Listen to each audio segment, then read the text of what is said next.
Bismillahirrahmanirrahim. Elhamdülillahi Rabbil alemin. Ve salatu ve selamu ala Muhammedin ve ala alihi ve sahbihi ve sellem ve ba'd. Assalamu alaikum, urmattu telegörüçüler. Nazarыңыздарда şariat teleberüsü. Biz murunku teleberüde erkekтердин милдети туурасында söz кылганбыз. Бүгүн биз ошол теманы улай эле исламдагы аялдын милдети кандай, аялдын милдети эмне, ушул темага токтолууну орундуу көрдүк. Алла Таала Кур'ан-ы Керимде "Ва мин аятихи an khalaqa lakum min anfusikum azwajan litaskunu ilayha ve ceale beynekum meveddeten ve rahmeh inne fi zalika laayatin liqaumin yetefekkerun" деп айтты. Алла Таала силерге бактылуу жашашыңар үчүн, жыргап, рахаттанып жашооңар үчүн силерге Алла Таала аял затын жаратты. Өз араңарда мээрим болуу үчүн, араңарда сүйүү болуу үчүн силерге аял затын жаратты деп айтты. Үй бүлө дегенде бул өтө назик, бүгүнкү күндө өзгөчө акыркы учурларда үйлөнгөндөргө караганда ажырашкандардын саны көбөйгөнү бул өтө өкүнүчтүү. Бул деген сөз биздин кандайдыр бир деңгээлде мамлекетибиз кыйроого учуруп атат деген сөз. Анткени үй бүлөнүн башаты, мамлекеттин башаты бул ар бир үй бүлө. Ооба, биз үй бүлөдө эки жаш үй бүлө ынтымак болсо, бири-бирин түшүнө билсе, бири-биринин укугун билсе, ар бири өз милдетин билсе, албетте мындай туура эмес көрүнүштөр болбойт беле деген ой кетет. Үйдө эгерде чыр боло турган болсо, эгерде уруш боло турган болсо, кыргыз биздин бабаларыбыз айтат, кайсы үйдө чыр болсо, ал үйдөн 40 күн береке кетет деп айтты. Эгерде бир аз эле келишпестик болсо, бир үйдөн катуу добуштар чыккан болсо, ал үйдөн 40 күн бою береке кетет деп айтты.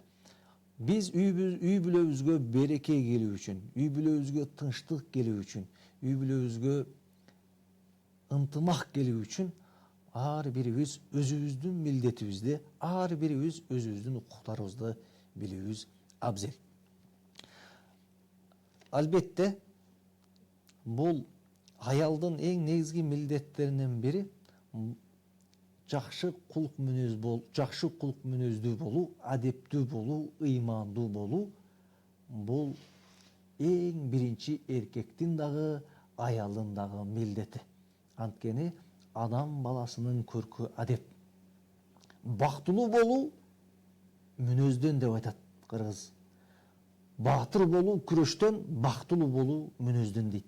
Эгерде мүнөзүбүз бузулса, эгерде пээлибиз бузулса, анда бакыт да жок, береке да жок, байлык да жок, үйдө эч кандай бир жакшылык калбайт. Эгерде биздин кулк мүнөзүбүз оңолсо, биздин жүрүм турумубуз оңолсо, биздин пээлибиз оңолсо, биздин мүнөзүбүз оңолсо, ошол учурда үй бүлөдө тынчтык, береке, бакыт болот деп айтабыз.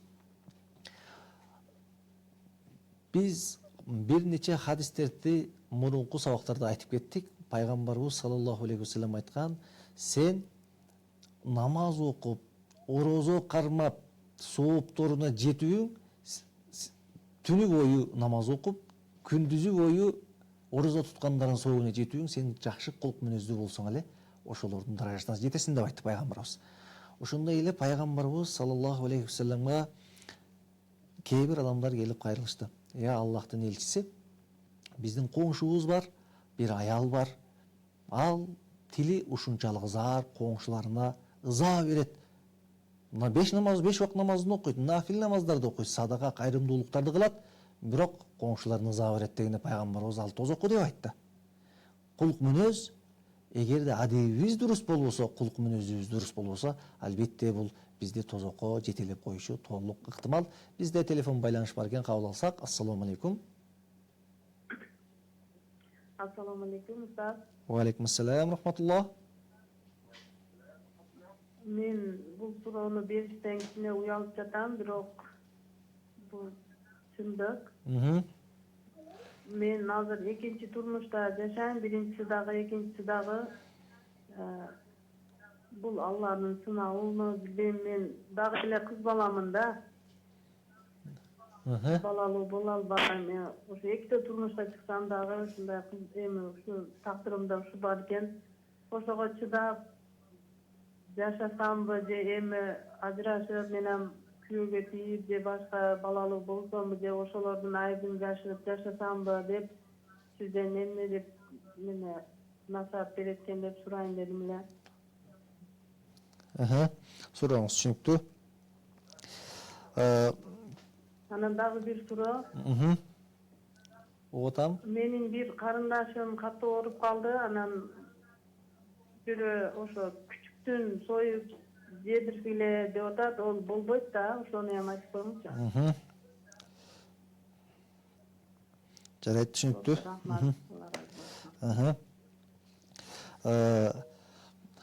Бул жашообуздагы өкүнүчтүүсү, жашообуздагы бир чоң көйгөйлөрдүн бири. Үй бүлөлүк проблемалардын, үй бүлөдөгү бир ушундай келишпестиктердин 80% өкүнүчтүүсү ушул эркек өз милдетин аткара албагандыктан улам, эркек өзүнүн вазыйпасыны так аткара албагандыктан улам, эркектин физикалык жактан, моралдык жактан күчү жетпегендиктен улам чыгып жаткандыгы бул чыркыраган чындык. Алла Таала силерге сабыр берген болсун. Шариатта бул маселе дагы айтылган. Эгерде чыдап, сабыр кылып, айыбын жашырып жашасаңыз, ага чыдай алсаңыз, бул сиздин эркиңиз. Бирок эркек же болбосо күйөө кээ бир аалымдардын ой пикири боюнча 3 күндө бир, кээ бир аалымдардын ой пикири боюнча 1 жумада 1 үй бүлөсү менен болуу керек деген сөздөрдү айтат. Жада калса, эгерде динибизге келсек, динибизде 1 жыл күтөт. 1 жыл күтсө, ошол убакытта эгерде эркек өз милдетин аткара албаса, анда казы талагын берип, ажыратып койгонго укуктуу. Бул маселеде сиз ыктыярдуусуз. Эгерде чыдап жашай алам десеңиз, анда жашап кетсеңиз болот. Эгерде чыдай албайм, мен да балалуу болгум келет деген болсоңуз, анда сизден күйөөңүздөн талагын сурап, жообун алганга сиздин укугуңуз бар. Алла Таала сизди эки дүйнө бактылуу инсандардан кылган болгон болсун. Алла Таала сизге сабыр, күчтүү ыйман тартуулаган болгон болсун. Ал эми экинчи сурооңуз, эч качан арам нерседен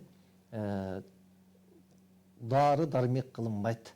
Адал арам нерседе эч кандай шыпа жок деген пайгамбарыбыздын айткан хадиси дагы бар. Ошондуктан арам нерседен мондой иттин эти дейбизби же башка нерсенин эти дейбизби, булар эч качан даарылыкка дагы жарабайт.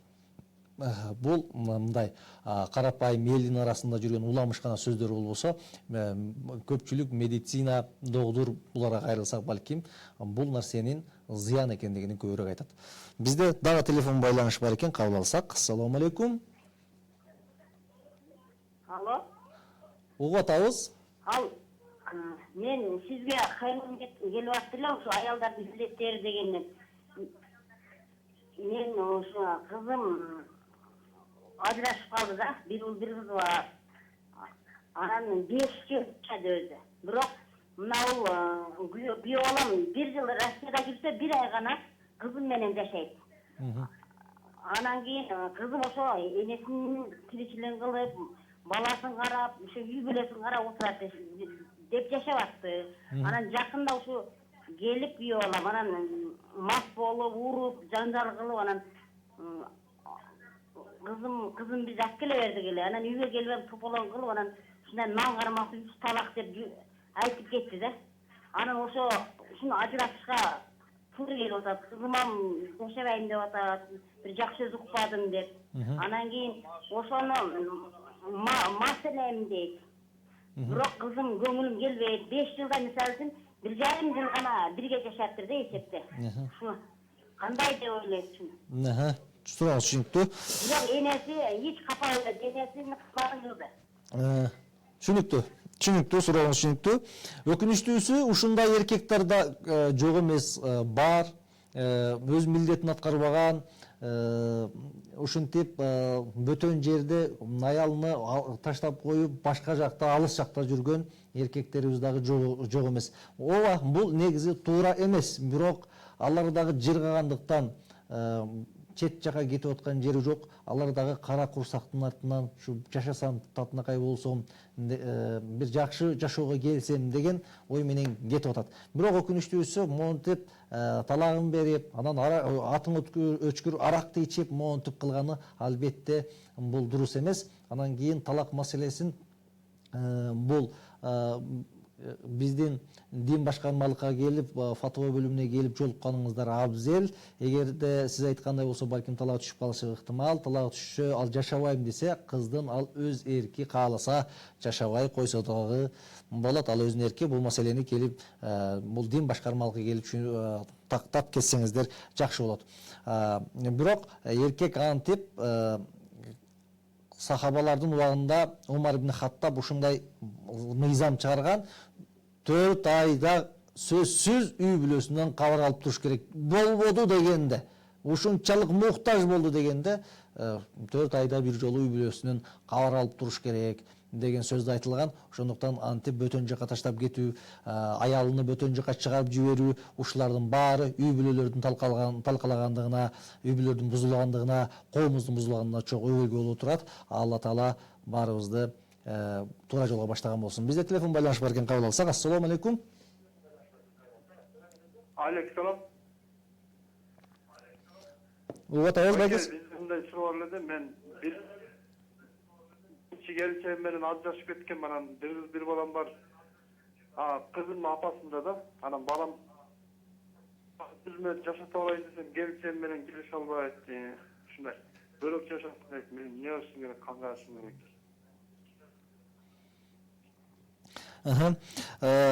Бала эгерде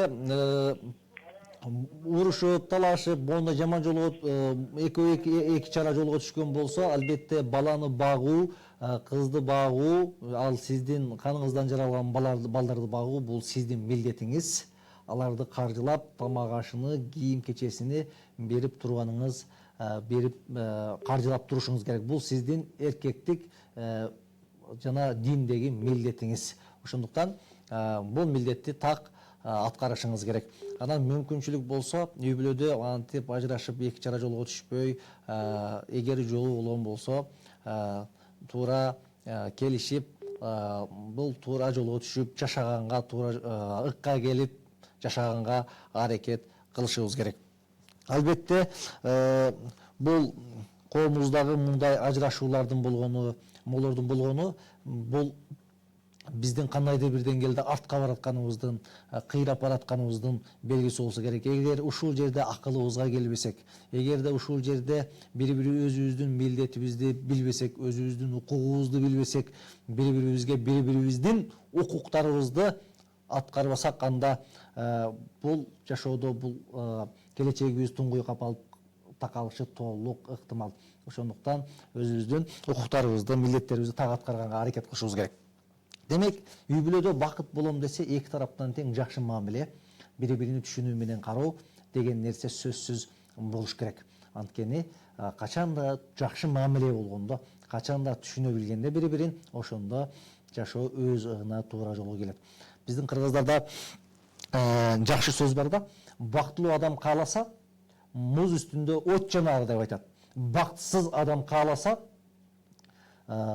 кургак үйдөн суу чыгар дейт. Эгерде биз бактылуу адам кааласа, биз үй бүлөдө бактылуу боло алабыз. Эгерде келишпесек дагы ушул нерсени бакытка алып келгенге аракет кыла алабыз. Эгерде биз бактысыз болсок, биздин мүнөзүбүз туура эмес болсо, ал жарыбыз, тең тушубуз, үй бүлөдөгү жарыңыз жакшы болсо деле албетте жаман жакка бурулуп кетиши толук ыктымал. Бизде телефон байланыш бар экен, кабыл алсак. Ассалому алейкум.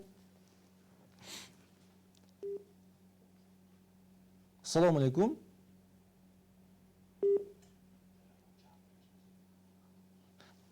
Телефон байланыш үзүлүп калды окшойт. Демек, бактылуу адам кааласа муз үстүндө от жанар.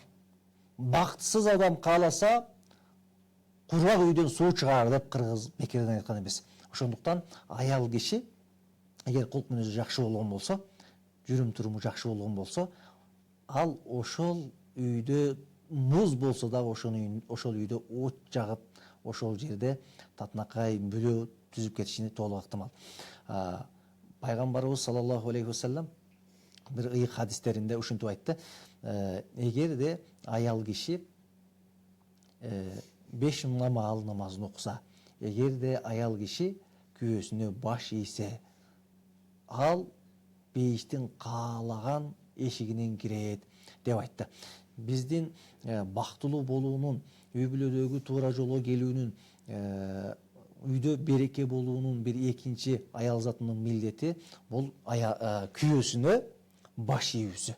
Күйөөсүнө баш ийүүсү. Анткени пайгамбар саллаллаху алейхи вассалам башка бир хадисинде айтат: "Ай имраатин матат ва заужуха анха радин дахалат жанна". Кайсы бир аял дүнүйөдөн кайса, андан күйөөсү ыраазы болсо, күйөөсү ыраазы боло турган болсо, ал аял бейиши деп айткан пайгамбарыбыздын айткан жери да бар. Бизде телефон байланыш бар экен, кабыл алсак. Ассалому алейкум. Ассалому алейкум.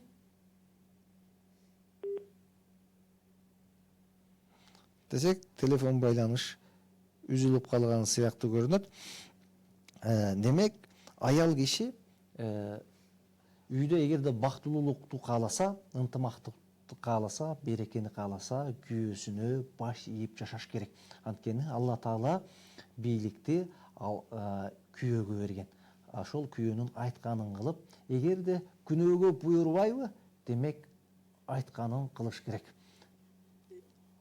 Көпчүлүк учурда үй бүлөдө бийлик талашып, менин айтканым болуш керек деп, ушунун артынан дагы көптөгөн үй бүлөлөрдүн тагдырына балта чабылып аткан учуру Алла Таала баарыбызга акылдуулукту, даанышмандыкты насип кылган болсун. Андан кийин пайгамбарыбыз саллаллаху алейхи вассаламдын башка бир хадистеринде келет: жылмайып жүрүүң бул садака, жылмайып жүрүүң бул сүннөт деп. Ошол жылмайып жүрүү, ошол жакшы мамиле, жылуу мамиле эки жаштын ортосунда болуш керек. Бизде телефон байланыш бар экен да, кабыл алып турган сөз булсак. Ассалому алейкум. Ассаламу алейкум. Ва алейкум ассалам рахматуллах. Устаз, менде бир суроо бар эле. Мен ушу боюмда бар, 4-үчүсү боюмда бар да. Анан 5 ай болду. Анан ушу 2 күндөн бери больницага барып, УЗИге түшсөк эле, УЗИден начар айтып атат. Три признаки Дауна дейт, өспөй атыптыр балаң дейт. Бир эле УЗИге барып жокмун, 4-5 УЗИге бардык да, генетикага да бардык. Аябай ушундай жаман болуп турам, өзүм переживать этипчи аябай. Кандай болот билбейм ушу. Бияка өзүбүздүн Московский районго келип, өзүм гинекологума келсем, ал болсо айтат: "Мен переживать надо" дейт да, болбойт мындай. Орчан балама болот дейт. Бирок мне тоже жалко болуп атат. Кандай кылам билбейм. Үйдө балдарым да аябай ушундай нерв болуп атабыз баарыбыз семьябыз менен. Түшүнүктүү. Түшүнүктүү, сурооңуз түшүнүктүү. Мен ошол үчүн кандай динде кандай болот? Сурап отурам эмеспи. Түшүнүктүү, сурооңуз түшүнүктүү. Биринчиден биз ошол маселени, ушу ишеничтүү мусулмандууларга дагы кайрылып көрүшүбүз керек. Кээде адашып калышы дагы толук ыктымал. Ошондуктан бул маселени ишеничтүү, өз милдетин так аткарган доодурларга дагы кайрылып көргөнүңүз абзел. Ал эми эгерде ушул бойдон кала турган болсо, сиздин өмүрүңүзгө коркунуч алып келе турган болсо, же ошол баланын келечеги бүдөмүк боло турган болсо, моундай нерселерге бара турган болгон болсо, анда шариятыбыз кээ бир ошол бойнон алдырганга уруксат бериши мүмкүн да.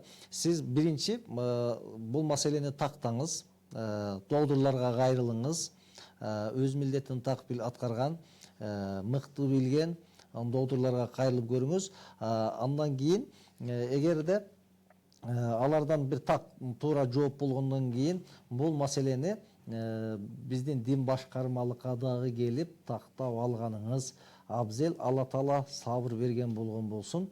Алла Таала сизди эки дүйнө бактылуу кылган болгон болсун. Албетте тагдыр, бул тагдырга баш ийишибиз керек. Биз ыйман келтиргенде Алла Таалага ыйман келтирүүгө жана тагдырдын жаман жакшысына ыйман келтиргенбиз. Антып кайгырыштын кереги жок. Албетте бакыт кайгы менен үзөңгүлөш, кайгынын артында чоң бакыт бар деп айтат кыргыз.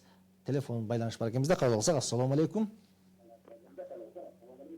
Ассаламу алейкум. Ва алейкум ассалам рахматуллах. Бизде мындай да, намаз окутканда адашып кеткендечи. Эки жакка салам берип кетпи, же оң жакка салам берип, тай улап керекпи? Кандай? Намаз окутканда адашып кеткендечи. Оң жакка салам берип, сол жакка салам берип улантасызбы? Түшүнүктүү. Түшүнүктүү. Алла разы болсун. Намазда эгерде адашып кеткен болсоңуз, намаздын аягында кээ бир алымдардын ой пикири боюнча оң жакка салам берип, анан кийин эки жолу дагы сажда саху кылынат. Кээ бир алымдардын ой пикири боюнча аттахияттын аягына бүткөндөн кийин салам бербестен эле эки жолу сажда кылып, анан кийин оң жагыңызга, сол жагыңызга салам берсеңиз болот. Бул маселеде эч нерсе жок. Кааласаңыз бир тарапка салам берип, кээ бир алымдарыбыз эгерде имам болсоң, ошондо оң жакка салам бериш керек. Имам болбосоң, салам бербейли, эки жолу адашуу саждасын жасап, анан кийин аттахиятын толук окугандан кийин саламды бересин деп айткан жерлери дагы бар. Биз сөзүбүздү уласак, экинчи адамга жылуу мамилени, экинчи адамга жакшылыкты, рахатты тартуулай турган бул нерсе, бул жылмаюу. Аял киши күйөөсү чарчап келген учурда албетте аларды жылмайып тосуп алуусу керек. Бизде телефон байланыш бар экен десек, бизде телефон байланыш үзүлдү окшойт. Демек, маселеге кайтып келген болсок, бизде реклама бар экен, ошо рекламаны бергенден кийин ана сөздү уласак.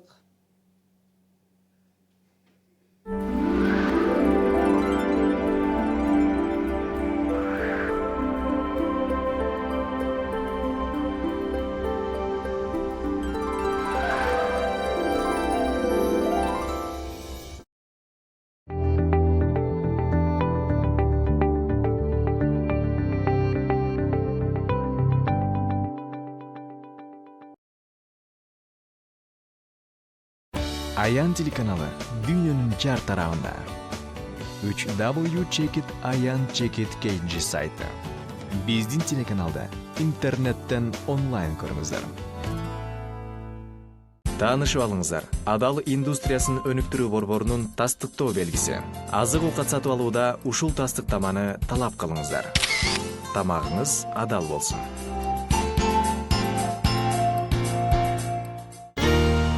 Dini баяндар, сабактар, чечимдер, суроолор жана жооптор. Булардын баары Каухар радиосунда. www.kawhar.kg.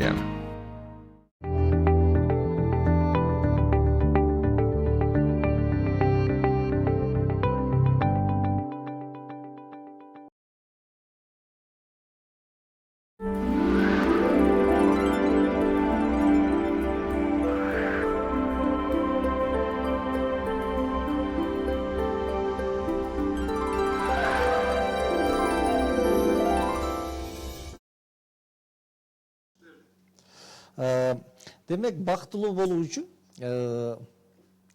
эң биринчи жакшы кулук мүнөз, бактылуулук мүнөздөн. Андан кийин эгерде аял киши бактылуу болом десе, күйөөсүнө баш ийип жашашы керек. Эгерде бактылуу болом десеңиз, анда ар дайым жылмайып, күйөөңүздү, үй бүлөңүздү тосуп алганда ар дайым жылмаюу менен тосуп алышыңыз керек. Ошол эле учурда бактылуу болом десеңиз, эки үйдө береке болушун кааласаңыз, ар дайым сиз өзүңүздүн сырткы келбетиңизге, сулуулугуңузга, кийим кечеңизге, жүрүм турумуңузга албетте басым жашашыңыз керек. Анткени кээде биздин бир чоң кемчилигибиз, эркектерде да бар бул нерсе эле, аялдарда да бар. Көчөгө чыкканда ушунчалык окмош жаштанып, таранып чыгып, үйгө келгенде өзүнө дагы, келбетине дагы, кийим кечесине дагы көңүл бурбагандан улам күндөн күнгө акырын үй бүлөдөгү бири-бирине болгон жылуу мамиле сууп барат. Ошон үчүн ар дайым эле ошол кээ бир алымдарыбыз айтмакчы, пияз, чеснок жыттанып жүрө бербестен, ошо күйөөңүз келаткан учурда келбетиңизге, жүрүм турумуңузга, кийимиңизге басым жасашыңыз керек. Анткени бүгүнкү күндө жашоо ушунчалык фитнага, азгырыкка толгон. Көчөгө чыкса, кирсе дагы, олтурса дагы, турса дагы, кайсыл тарапта болбосун ушунчалык азгырыктар толо. Ошондуктан күйөөңүз келгенде өзүңүздүн келбетиңизге, жүрүм турумуңузга басым жасашыңыз керек. Бизде телефон байланыш бар экен, кабыл алып турган сөздү уласак. Ассаламу алейкум. Assalomu alaykum. Алейкум ассалам рахматуллах. Мен сизден бир нерсе сурайын дедим эле. Күйөөм экөөбүз үйдөн кетип калганбыз да, кайненемдер кууп чыккан үйдөн. Андан кийин Бишкекке келип иштесек, жумуш жок болуп атат. Анан өзүмдүн апамды да үйгө чакырып атат, бактап болобу?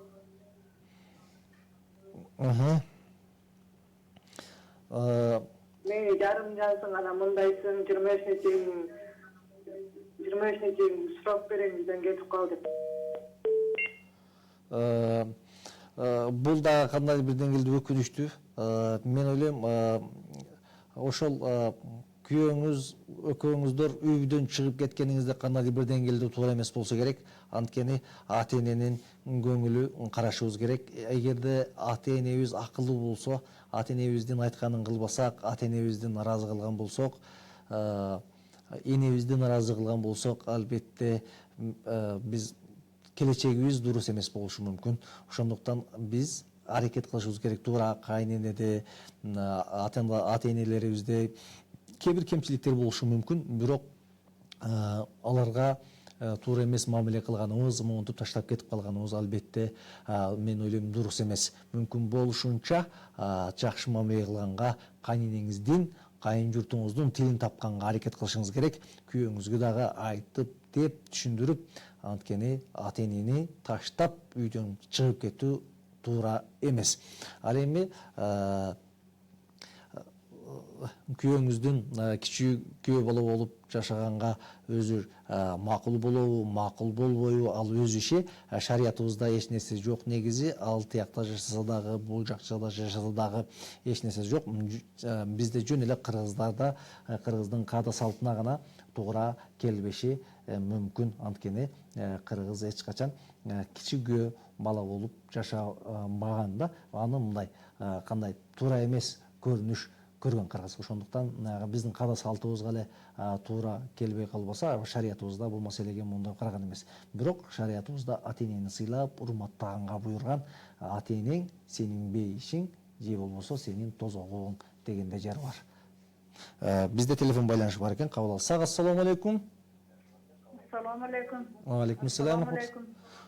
Алейкум ассалам рахматуллах. Suro bor эле. Угат абыз.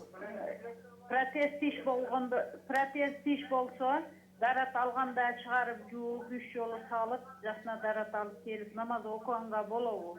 Bu birinci suro. Ekinci suro, men kүйөөм 5-6 жылдан beri иштебейт, үйгө bir nanda эле көтөрүп келбейт. Bu bala çakanı bagış kандай болот? Же bala çakanı üylöp жайлagендан кийин ayalды bakpay, карабай койсо боло береби? Ушуну сурайын дедим эле. Алдынан рахмат. Birinci soruңузга эгерде биз bir намаз окугандын өзүнүн учурлары болот, дарат алып гана намаз окуй турган, а кээ бир учурларда жуунуп, таранып анан намаз окуй турган учурлар болот. Эгерде жөн гана дарат бузулган болсо, анда даратты жаңылап эле намаз окусак болот. Ал эми кээ бир дем алыш күндөр бүткөн болсо, жана башка бир аял затына тийиштүү маселелер болсо, анда жуунуп, кусулдан кийин гана намаз окулат. Ал эми балдарыны бойго жеткирип, чоңойтуп койгондон кийин албетте балдарыны багуу атага милдеттүү эмес, бирок өз аялыны, жарыны багуу милдет. Балдарыны бөлүп чыгарып койгондон кийин ал балдарыны ата багуу милдеттүү эмес шариятыбызда, бирок ошол өзүнүн аялыны, үй бүлөсүнү багууга милдеттүү. Эгерде картайып, жаштан улгайып, күчтөн кетип калган учур болгон болсо, анда балдары ата-энени багууга милдеттүү. Ал эми күчү жетип туруп, баардык шарты бар, анан кийин жөн эле жалкоолукка алдырып, көчөдө салпаңдап жүрүү албетте бул дурус эмес. Умар ибн Хаттаб радиаллаху анху жалкоолорду камчалаган экен кээде.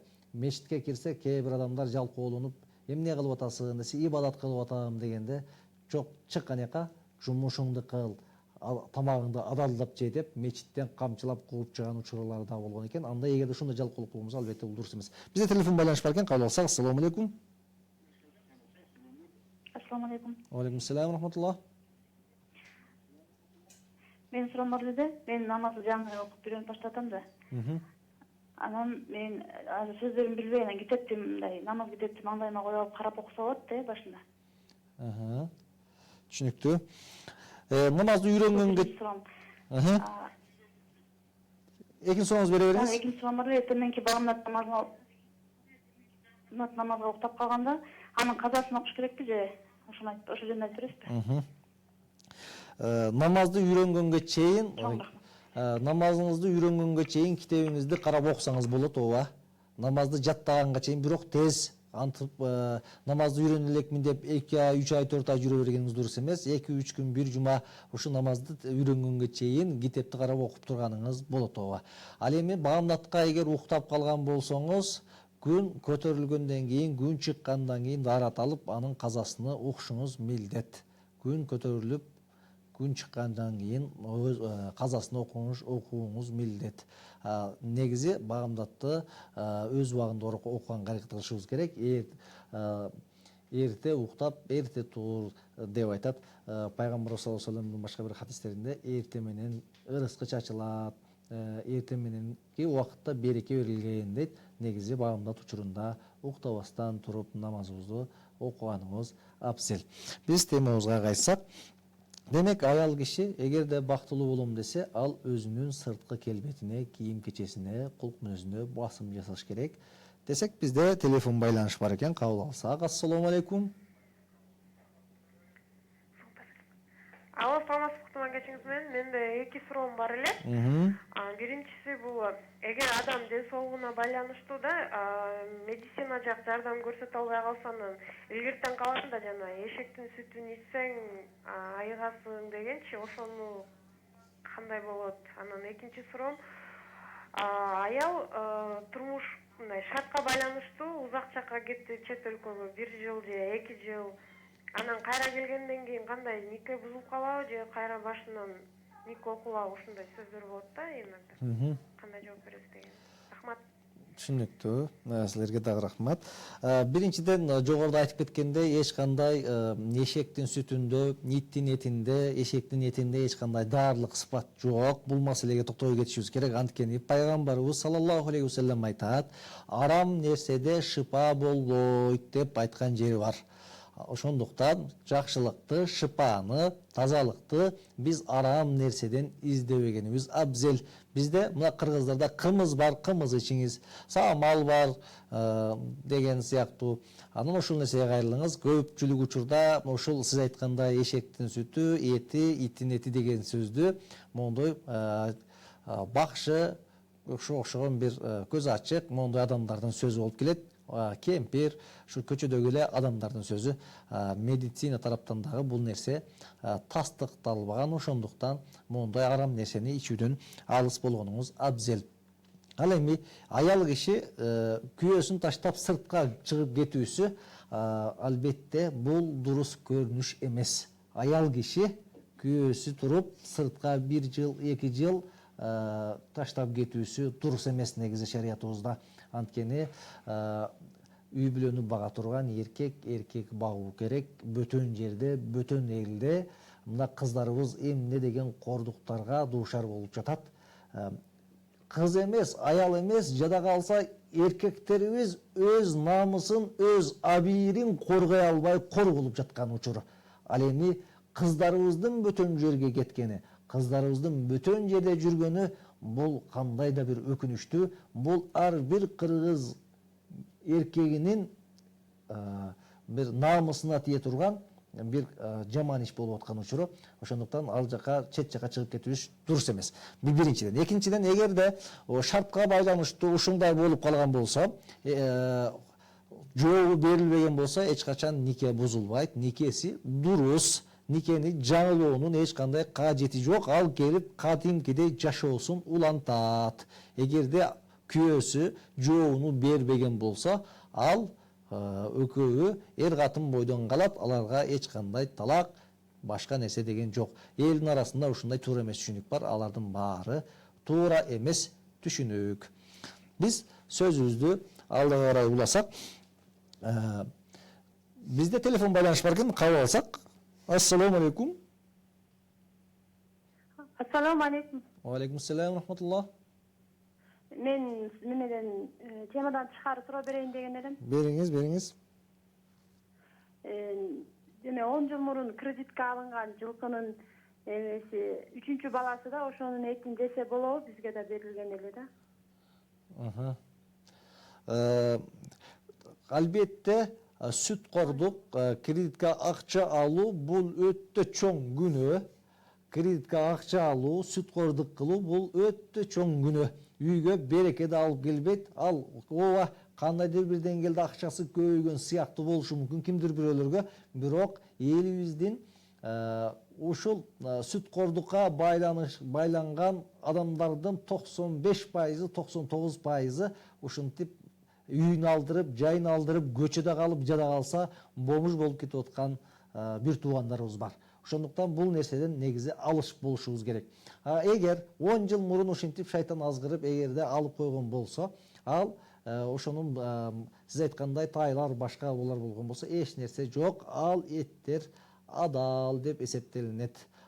Бирок ошол кылган күнөөсүнө тообо кылып, Кудай Таалага көп жалбарып, дуа кылып, тообо кылып, Алла жараткан өзүң биздин күнөөлөрдү кечир деп кайрылуусу керек, тообо кылуусу шарт. Бизде сөзүбүздү алдыга карай уласак, демек, эгерде бактылуу болом десеңиз, кулук мүнөзүңүзгө, жүрүм турумуңузга көңүл буруп, ошол эле учурда аял киши көчөдө көпчүлүк эркектерибиз чарчап, кыйналып келген учурда үйдүн тартиптеп дегенде келгенде, эркек киши үйгө киргенде бир бейиштин бир бакчаларына киргендей, жыпар-жыттуу ушундай жакшы жерге киргендей болуп көңүл ачылыш керек. Бизде телефон байланыш бар экен, кабыл алсак. Ассаламу алейкум. Алло. Ассаламу алейкум. Ассаламу алейкум. Ва алейкум ассалам рахматуллах. Темадан тышкары суроо берейин. Угу атабыз. Жакында биздин бир 5 күнгөйдө Аламидинде бирөө каза болгон да. Жакында каза болду. 5 fevralda. Мхм. Анан ага жерди 70 миң дейт. Анан кайра 30 миң дейт. 30 миңге да жер бербей койдум. Эсептен ушу жерди сатышат. Аллахтын жери болгондон кийин. Анын өзү жалгыз баласы балдар болсо, айла жок, айлык алып кетишти. Айлыга барганга чейинки кыйынчылыкты айтыңыз. Ошолорду кимге кайрылса болот? Кимдер ошолорду чечет? Аха. Жерди эми ушу мүрзөнү сатып аткандан кийин бул деген эмеге жакпаса керек да, 2 метр жерди. 30 миңге да бербей койду. Ошону Алам идинге 5 күнгө жерде 5 февралда каза болгон биздин туугандарыбызчы. Аха. Жаш 57 жаштагы эме каза болду. Ошого кимге кайрылып ким чечет? Аха. Бул маселени албетте мамлекетке байланыштуу маселе. Бул маселени мамлекет чечет. Кайсыл жерде мүрзө берилиш керек? Бул маселени мамлекет чечет албетте. Бул маселеге биздин күчүбүз жетпейт. Биз балким ушул маселе боюнча маселе көтөрүп кээ бир адамдарга жогорку кеңеште же ушундай бир мыйзам чыгаруучу ыймандуу агаларыбызга балким мындай сунуш иретинде гана айта алышыбыз мүмкүн да. Бирок биздин ал маселеге чечкенге кудуретибиз жетпейт. Шарият боюнча негизи ар бир ошол жарандарга мүрзө, мусулман адамга мүрзө берилиш керек деп маселебизди алда карай уласак. Демек, тартип өзүнүн жүрүм турумуна, үйүнө дагы албетте көңүл буруш керек. Пайгамбарыбыз саллаллаху алейхи ва саллям айтат: "Калимату тайиба садака" дейт. Сен татынакай сүйлөп коюуң садака деп айтат пайгамбарыбыз. Эгерде үй бүлөдө бактылуу болом десеңиз, ар дайым күйөөңүз келген учурда эле аны канча таап келдиң, каякта жүрдүң деп анын мээсин эле жей бербестен, татынакай сөздөрдү сүйлөп, анын көңүлүн көтөрүп дегендей, жада калса жумуштан кайткан учурунда татынакай бир SMS жазып, анын бир көңүлүн көтөрө турган бир иштерди кылган болсоңуз, албетте үйдө бир бакыт боло беле, үй бүлөлөрдө бир ажырашуу болбойт беле деген сөз. Анткени кээде бир эле сөз адамды ушунчалык деңгээлде өзгөртөт, ал экинчи бир тарапка оодарылып калышы толук ыктымал. Бизде бир жакшы бир окуя болгон экен да. Бир жерде 2 жаш урушуп, талашып кеткен экен. Анан күйөөсү тарынып көчөгө жумушуна кетет. Аялы ошо келгенге чейин күйөөсүнө тарынып, кийим кечесин, үйүн жыйыштырып, могул төркүнө кетейин деп даярданып аткан учур экен да. Күйөөсү келип, жакшынакай бир сөз менен: "Кандайсың, кайда жүрөсүң, эмне кылып жатасың алтыным" деп бир жакшынакай сөз сүйлөп койсо дейт, ушунчалык ачууланып, бети кызарып, ушу болду мен жашабайм деп аткан аял дейт, көзүнө жаш тигеренип, баягы ачууланган ачуусу жоголуп, жада калса жүрөгүндөгү сүйүү сезим ойгонуп, уяла кетти дагы дейт. Эмне дээрин билбей, балдардын кышы кийимин жыйнап аттым эле деп анын сөзүнө оңдоп, анан ушинтип жашообуз кайра уланды дейт. Ушул сыңарындай кээде адам бир эле жакшы сөз сүйлөсө, бир эле жылуу сөз сүйлөсө, бир жылмаюу менен, бир жакшы сөз менен албетте үй бүлөнү сактап калышыбыз мүмкүн. Ошондуктан текеберденбестен биз ар дайым кичпейил жакшы сөз сүйлөгөнгө аракет кылышыбыз керек. Бизде телефон байланыш бар экен, кабыл алсак. Ассалому алейкум. Assalomu alaykum. Алейкум ассалам рахматуллах. Менде суроо бар эле дамыла. Угатабыз. Мен балдарыбызга мына сүрөлөрдүн аттарынан койсок болобу, шариятта туура келеби? Мисал үчүн уул балага Ясин, кыз балага Кавсария дегендей. Рахмат Аллага. Кээ бир тафсирлерде Ясин деген сөз ошол Мухаммед пайгамбарыбыздын аты деп аталынып, Ясин деген ат коюлат. Ооба, андай аттарды койсоңуз болот. Кээ бир сүрөлөрдүн ооба ушундай адам баласына ат коюлуп, аталып коюлган аттар бар. Андай аттарды койсоңуз болот. Бирок ар бир сүрөнү эле антип кое берген дурус эмес. Кээ бир сүрөлөр ооба адам баласына татыктуу, атына татыктуу сүрөлөр бар. Ошол сүрөлөрдү гана койсо болот. Анан ар бир сүрөгө эле маанисин таана түшүнбөй эле кое берген албетте дурус эмес. Биз андан кийинки маселеге келип токтолсок, эгерде бактылуу болом десеңиз, эгерде үйдө тынчтык болуусун кааласаңыз, анда күйөөңүздү күчү жетпеген нерсеге мажбурлап, күчү жетпеген нерсени эле алып бер деп аны күн деле мондеп кыйнай бергениңиз дагы албетте бул дурус эмес. Бул жакшылыкка алып барбайт. Анткени күчүнүн жетишинче аракет кылып атса, бирок тапканы жетпесе, кээде ар дайым иштеген адам эле акча таба бербейт. Кээде кыймыл аракет кылган адам эле акча таба бербейт. Эгерде кыймыл аракет кылган адам, иштеген адам эле акча тапкан болсо, албетте эшек эң бай, эң мындай бактылуу адам болот эле. Кээде андай да болбой калышы мүмкүн. Бизде телефон байланыш бар экен, кабыл алсак. Ассаламу алейкум. Алло, ассаламу алейкум. Ва алейкум ассалам, рахматуллах. Сизге суроом бар эле. Күйөөсү үчүн косметологияга барып, беттерин тазалатып кам көрсө болобу? Кандай дейсиңер?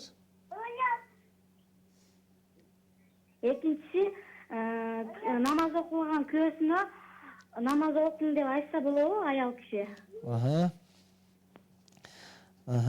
Рахмат. Түшүнүктүү. Албетте, кандай болот анан? Албетте күйөөсү үчүн жасанып талануу бул шариятыбыз талап кылган нерсе. Бирок ошол эле учурда чектен чыкпаш керек. Кээде чектен чыгып каш тердирүү, кирпикти жана башка мондой өтө эле аша чапкандык дагы дурус эмес. Албетте жасанып, таранып, тапнакай болуп жүрүү шариятыбызда талап кылынат. Бирок шариятыбыздан четке чыгып, ал өзүнүн келбетин ушунчалык башка тарапка өзгөртүп дегендей нерселер албетте мындай нерсе болбош керек. Ал эми өзүнүн күйөөсүнө намаз окуу деп айтса болобу? Албетте болот. Бул эркектин дагы аялдын дагы милдети. Алла Таала Кур'ан Керимде өзүңөрдү өзүңөр куткаргыла, жана үй бүлөңөрдү куткаргыла деп айтты. Күйөөсүнө намаз окуу, туура жолго түш, тууган уруң менен жакшы мамиледе бол, ата энеңе жакшы мамиле кыл деп айтып туруу, албетте бул аял кишинин дагы милдети. Андыктан күйөөсүнө насаат айтып, туура жолго салып, туура эмес жолдо болгон болсо аны туура жолго чакыруу бул аял кишинин милдети. Кыргыздарда жакшы сөз бар, вазир жакшы, хан жакшы дейт. Көпчүлүк учурда ханды хан кылган вазир турат. Бизде жакшы сөз бар дагы, ар бир күчтүү эркектин артында аял турат дейт. Аял көпчүлүк учурда ошол күйөөсүнү ар тарапка буруп, туура тарапка, туура жолго буруп кеткенге мүмкүнчүлүк бар. Эрди эр кылгандагы катын, эрди жер кылгандагы катын деген дагы сөздөр бар. Кыргыздын макалдарыбызда, кыргыздардын сөзүндө мондой сөздөр толтура. Албетте аял киши кээде күйөөсүнү туура жолго салып, татынакай, намаз окуй турган, ыймандуу, ата энесин сыйлай турган кылып койгонго кудурети жетет, айтып, деп, түшүндүрүп дегендей. Ошондуктан бул нерсе ар бир адамдын милдети. Бизде телефон байланыш бар экен, кабыл алсак. Ассаламу алейкум. Ва алейкум салам, рахматуллахи баракатух. Угатабыз. Шейх, сизге бир суроо бар эле. Ипотека моюнча алса болобу же болобу? Кээки уламалар алса болот дейт, кээкилер болбойт. Ушу моюнча так жооп берип коетпу? Ипотеканы.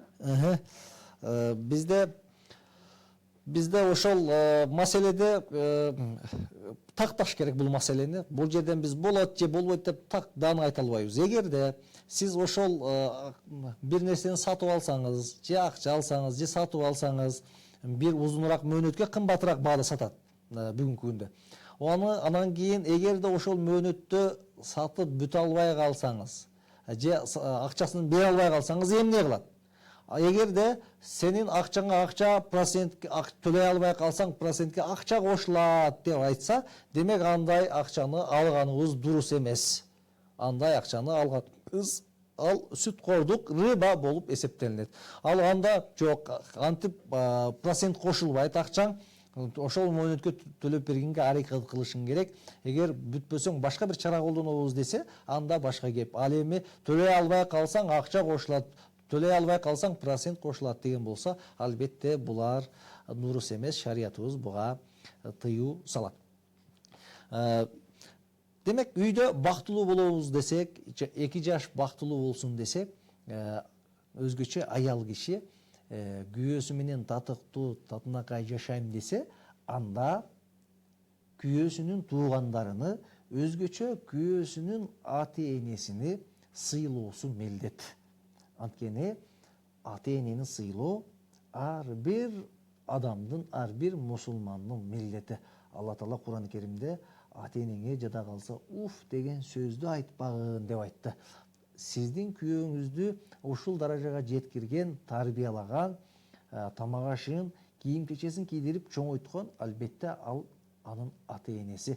Кээ бир кемчиликтеринен көз жумуп, ата-энесин сыйлап, урматташыңыз керек. Сиздин ата-энеңизди сыйлоосуну, сиздин ата-энеңизди сыйлоосуну каалаган сыяктуу, сиз дагы анын туугандарыны, ага-инилерини, ата-энесини албетте урматтап сыйлооңуз керек. Бизде телефон байланыш бар экен, кабыл алсак. Ассаламу алейкум. Ассаламу алейкум. Алейкум ассалам, рахматуллах. Дамулла, сизге бир суроом бар эле, бере берейинби? Ооба, атабыз. Баягы бирдик алуу боюнча 202-ге ошол кандай болуп калат? Алса болобу? 202 же ошол бирдик төлөгөндө, ошол бирдикти төлөгөн үчүн, карызга акча алган, бирдик алганыңыз үчүн ошол 5 сом, 10 сом алып калган учурлар кездешет. Биз эгерде акча алсак, анда рыба болуп калышы толук ыктымал. Бирок биз акча албайбыз. Ал жерде биз бирдик сатып алабыз. Ошол бирдикти салып берген кызматы үчүн анын акчасын төлөйбүз. Ошондуктан бул жерде эч кандай маселе жок. Кээде биз жолдогу адамдарга деле барып бирдик салганыбызда 100 сом берип, анан кийин 95 бирдик салып алабыз. Ошондой эмеспи? Биз ал жакта акча сатып албайбыз, ал жактан биз бирдик сатып алабыз. Ошол жакта, ошондуктан бул жерде эч кандай маселе жок. Бизде башка телефон байланыш бар экен, кабыл алсак. Ассаламу алейкум. Ассаламу алейкум. Алейкум ассалам, рахматуллах. Мен жабат ташып аттым. Менде бир маселе бар да. Мен бир кичинекей айылдын эшканагамын башчысымын. Айылда бир топ адамдар туган гап кишет да, гап деп коюнда отуруш айтайын. Ошол отуруштун аркасынан башка адамдар бүдөмү ойлор пайда болот. Мусулманга бир тууган дейт. Анан кийин бөлүнүп бир 10-15 күн бир ушундай гап жегени, отурушуп топтолгон ушул дурусбу ушул айылда. Ошол мага жооп берип койсоңуз. Биз бул маселеде мындай кенен карашыбыз керек.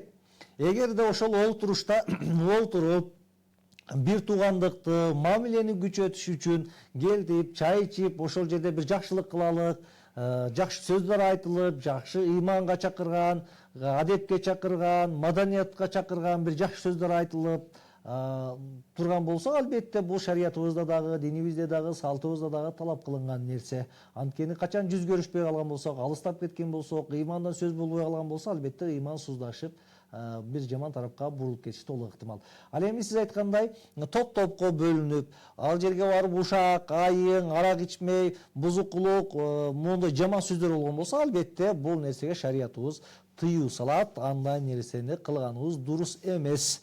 Албетте, эгерде ошол жерде бузуку сөздөр, жаман сөздөр, арак ичилсе, күнөө кылынса, албетте андайга баруу дурус эмес. Ал эми жакшы ою жакшы болгон болсо, жакшы иш кылалык, элибизге кызмат кылалык, айлыбызга кызмат кылалык, жерибизге кызмат кылалык, ата энебизге кызмат кылалык деп бир ойлорду ойготкон болсо, бир жакшы сөздөр айтылган болсо, ыйманга чакырылган сөздөр боло турган болгон болсо, албетте муну шариятыбыз дагы, каада салтыбыз дагы бул нерсени кош колдойт. Ошондуктан эгерде бул маселени мындай кенен карашыбыз керек.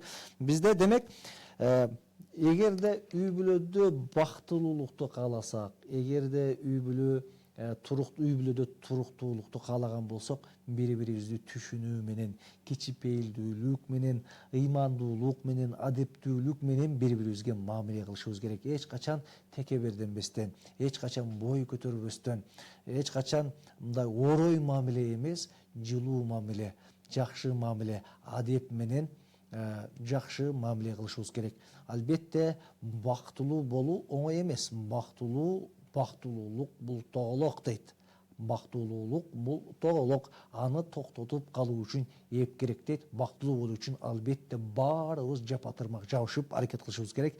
Аял дагы, эркек дагы, ар бирибиз бактылуу болуу үчүн аракет кылган болсок, баары буюрса жакшы болот. Алла Таала баарыбызга ыймандуулукту, бактылуулукту ыралогон болсун. Ассаламу алейкум ва рахматуллахи ва баракатуh.